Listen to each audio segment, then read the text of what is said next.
Hello, everyone! It's the Grand Strategy Nerd bringing you another episode of Commie Aussie, our playthrough of Hearts of Iron 4, the Together for Victory DLC. Thank you, everyone, for joining me. Feel free to click on that like, please, if you like the video in this series. Leave a comment below, and if you want to feel generous and support the channel in more ways than just watching, please head on over to my Patreon page, the link you will find below.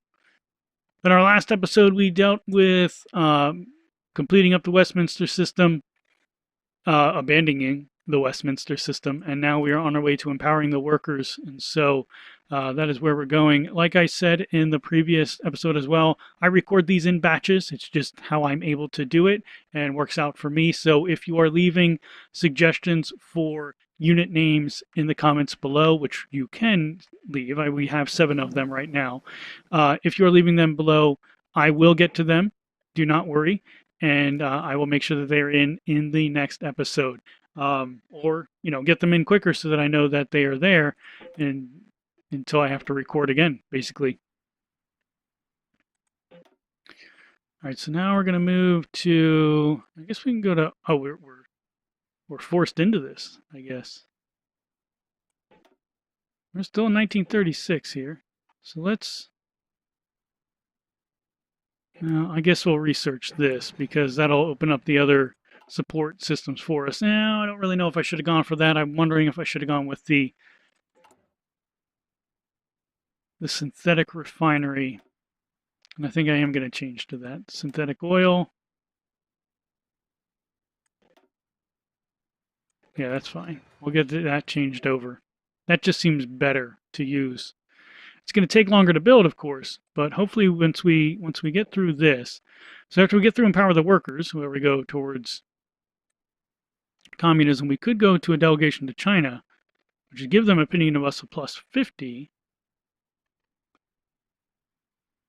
Commitment to the cause, so where we leave the Allies and we become free right away, but we can still do that otherwise. So after Empower the Workers, what we may do, because we'll be on our way towards communism, is to really look at building up the infrastructure still, and going to the Industries Assistance Corporation, and probably the Western, going down that way. Hey, here we are now. So why don't we do that? We will start with the Industries Assistant Corporation. And now we can come down here and we can select Lance Sharkey, our communist revolutionary.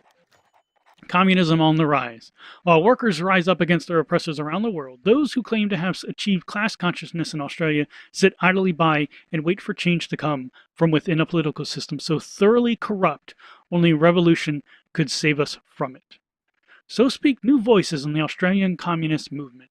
Referring to the rule of labor as a dictatorship of the bourgeois, they have begun calling for it to be brought out of power by any means necessary. Whether those means will come from within or without remains to be seen. There may be those in government itself who support such ideas. The movement from the people must seek support from the people. So either a coup or from the people. I would think that this would come from the people. And that way we move more towards it. So you see now that the daily change is 0.3.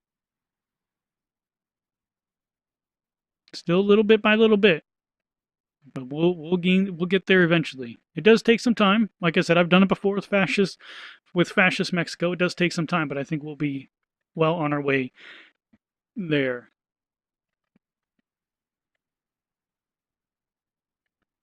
And maybe what we need is that kickstart to just not really kick ourselves out, but to leave the Allies, to leave the Commonwealth, and to strike out on our own. We will miss out on all the research texts, so we're going to try to milk those as much as possible.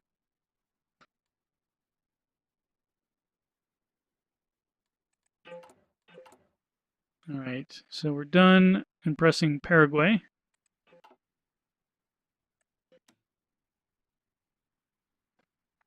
Great Purge. Oh, nice.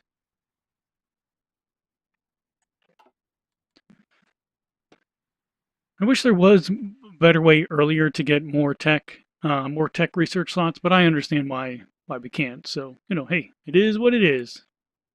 Also, to get the Unity up would be nice. I know that during going through the vanilla tech tree, you can do it. But hey, we're not having this as a challenge for nothing. All right, I'm not saying this is going to be easy. It's just should be fun. I'm actually going to boost up this so that we can begin it. Yeah, it's going to take 2 years. Damn it.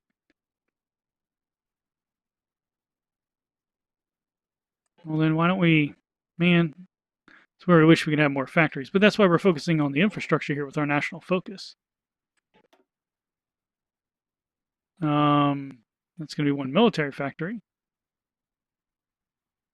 Ah, here's our civilian factories. That's 140 days plus out.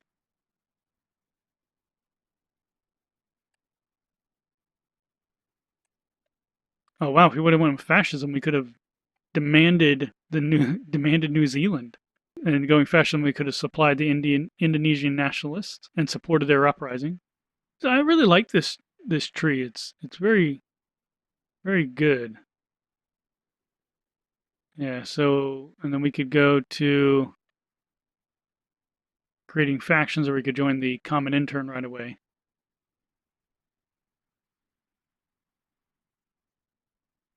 Oh, we could even give indirect support or direct support here, which grants max volunteer force divisions of +3, divisions required for sending volunteer force minus 100%. All right, so let's got done with construction.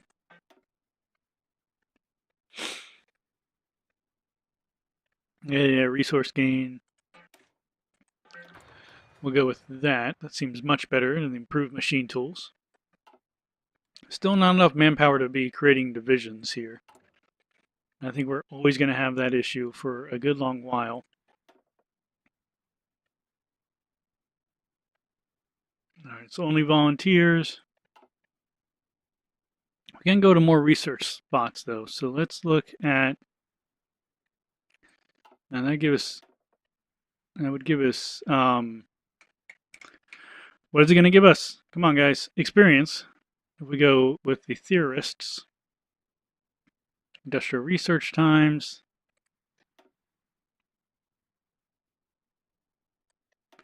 What else do we have here? Smooth talker, backroom backstabber, political power gain, 5%, and ideological drift defense.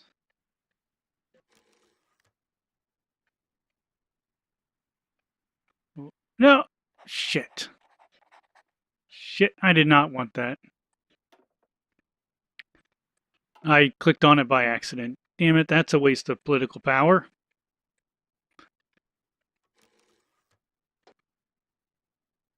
Yeah, that really grinds my gears. Okay, so now, do we want to do that? Yeah, I think so. We're moving ever more closer to declaring our own independence here. And look at that. CPA's already gone up to 25% popularity.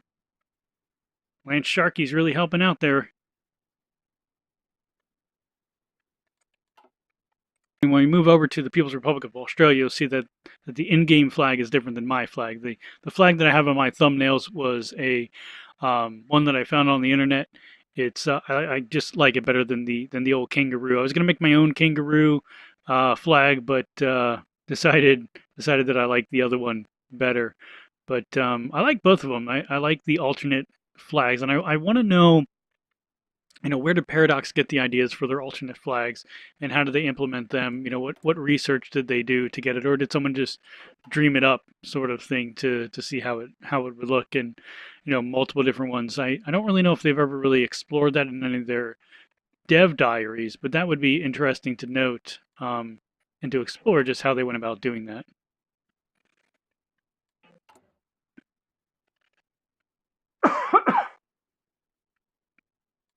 Excuse me again.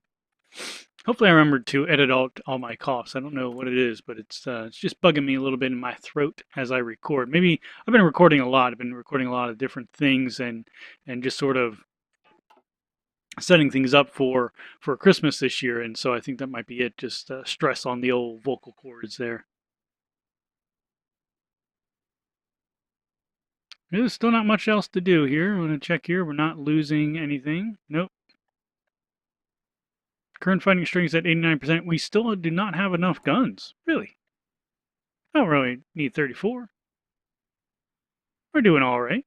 We're getting there. We're also getting better. Oh, the Hindenburg disaster.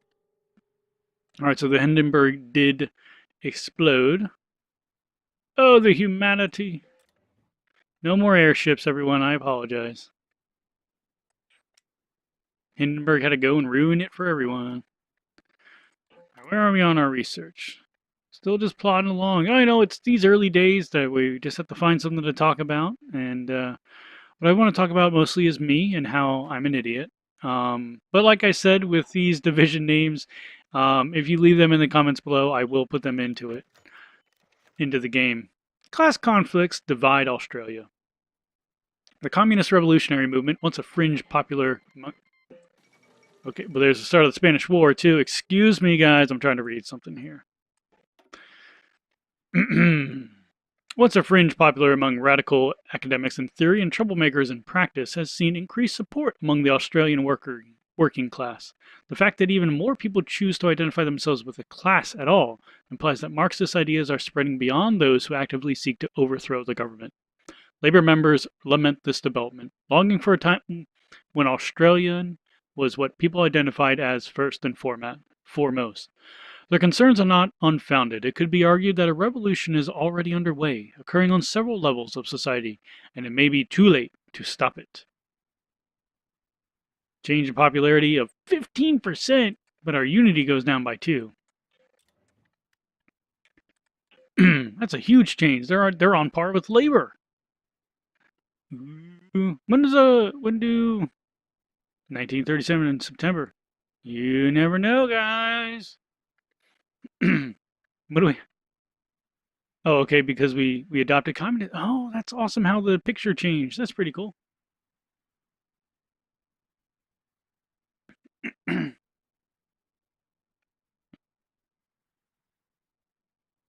Material, no. See, that's electronics.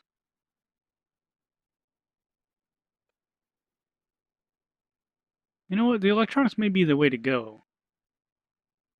Because there's nothing that directly affects it. Yeah, but even then, the industrial with BHP steel, that may be the way to go too once we have 150 points again. Because that'll help with even more with the industrial research time. And that means cutting down construction speeds and everything.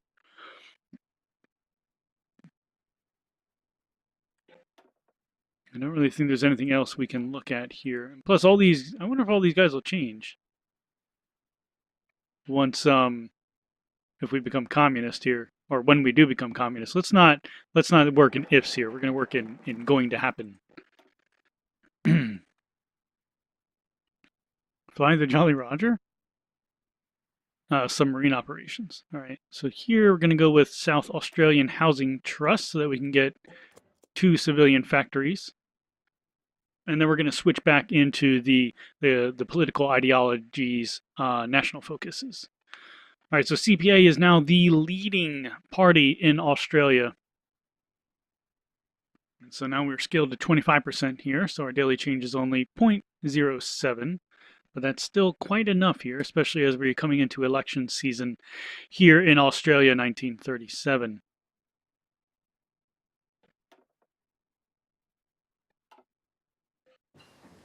There we go, improve, there we go.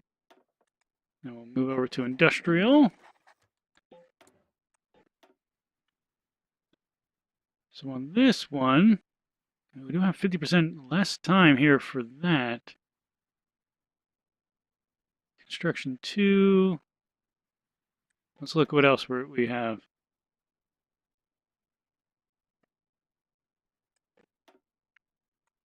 All right, let's get this in before we get too far away from the United Kingdom. Let's start using our technology sharing some more.